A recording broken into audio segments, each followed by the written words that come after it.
Hello guys and welcome back to Planet 40k, the Necron channel. Now we're going to be on episode number 4, I believe this is. Kind of a mini Know Your Foe series, a bit of a 10th edition preview.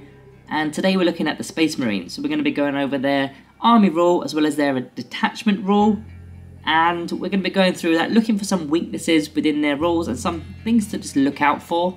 And now a little bit of a disclaimer, like I've said in the previous videos, this isn't a full Know Your Foe video because of course we don't have our codex, we don't have their codex, so we can't sort of put a tactical strategy together, but we can still pick weaknesses out of their main abilities. And guys, remember to be subscribed to the channel to not miss out on, well, these previews as well as the 10th edition bite-sized reviews that we're going to be doing, and the Know Your Foe full series as well. Right, so let's get into it. The first one is the army rule for the Oath of Moment. Now this was previewed a number of weeks ago now, and this one is a fairly decent ability, to be fair. So remember, this is an army rule. Every unit in their army is going to have this ability. So army rule, Oath of Moment. If your army faction is Adeptus Astartes, at the start of your command phase, select one enemy unit from your opponent's army. Then until the start of your next command phase, each time a model from your army with this ability makes an attack that targets that enemy unit, you get to reroll the hit rolls and reroll the wound rolls. So rerolling hits, rerolling wounds against one particular unit that we've got. So that's going to be absolutely horrible for Necron players, because we've already said this in our reanimation protocols video we did recently. The weakness to reanimation protocols is to just target one unit at a time. If they do that, we're not going to be making maximum use of our reanimation protocols if all the other units are still at starting strength, with all their models remaining and all the wounds remaining. So we're not using our main rule ability, our main ability for the army.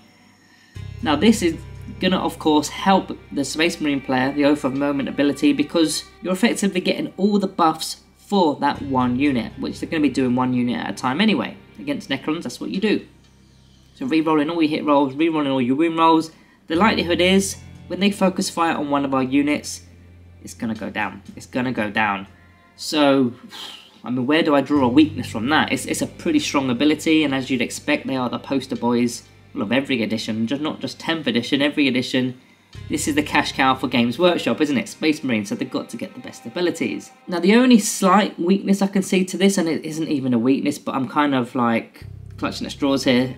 If they're a melee based army, if they're playing more melee rather than shooty, then of course screens and positioning is going to be very important for us. If you've got your big screens, whether it's Canoptic Scarabs, whether it's the bigger stuff, which is something I'm personally predicting is going to be a way of playing Necrons, is using things like monoliths as a screen. I know that sounds backwards, but again, going back to reanimation protocols, if you start on a unit, you kind of got to finish it, otherwise it's going to keep healing.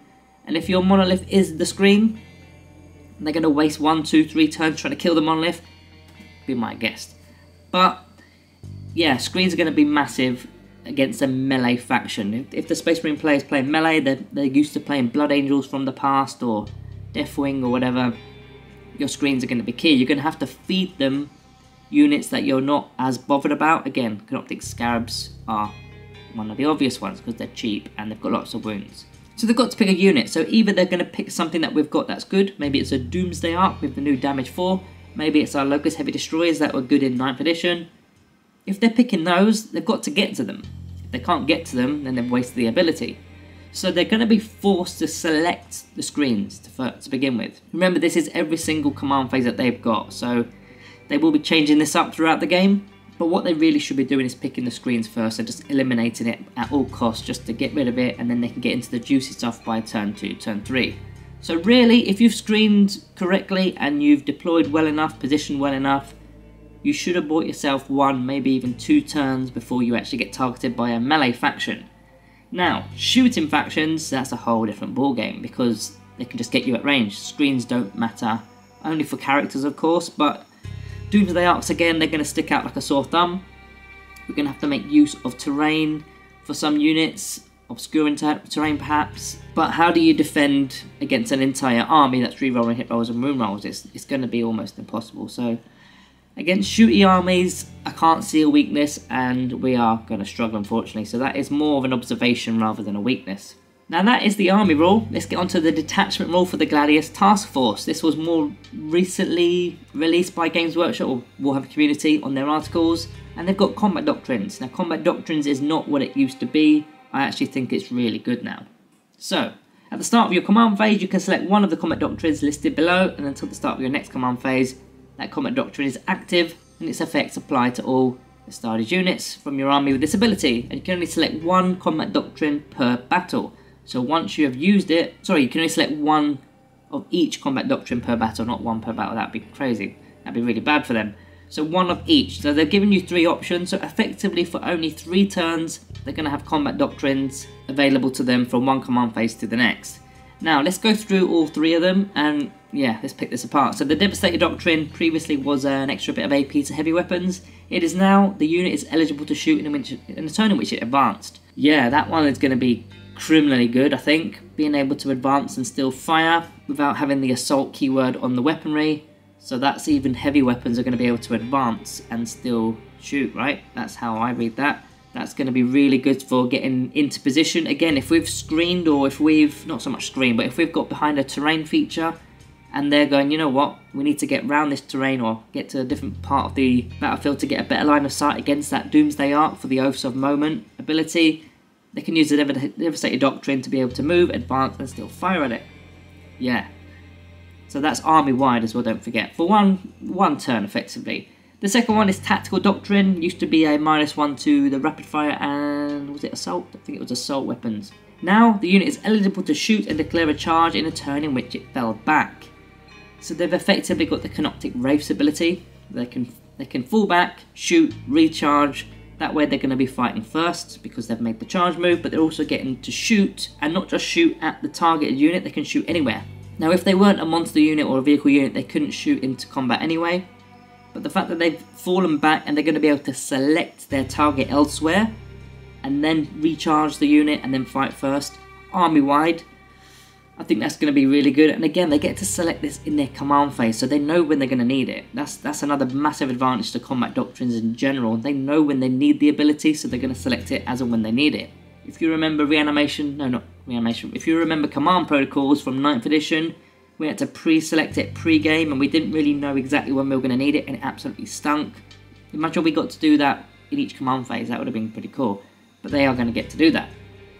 The third one is the Assault Doctrine. So the unit is eligible to declare a charge in a turn that it advanced. Another really good one. I think that one's probably the best out of all 3 of them, because army-wide you can move, you can advance, and then you can charge. I know that sounds like really obvious, but that's a lot of movement. Even Terminators are moving, what, 5 inches I presume? Then you're getting an average roll of a 3 or 4 and a d6 for an advance. So you've now got Terminators that are effectively moving sort of 8 to 9 inches.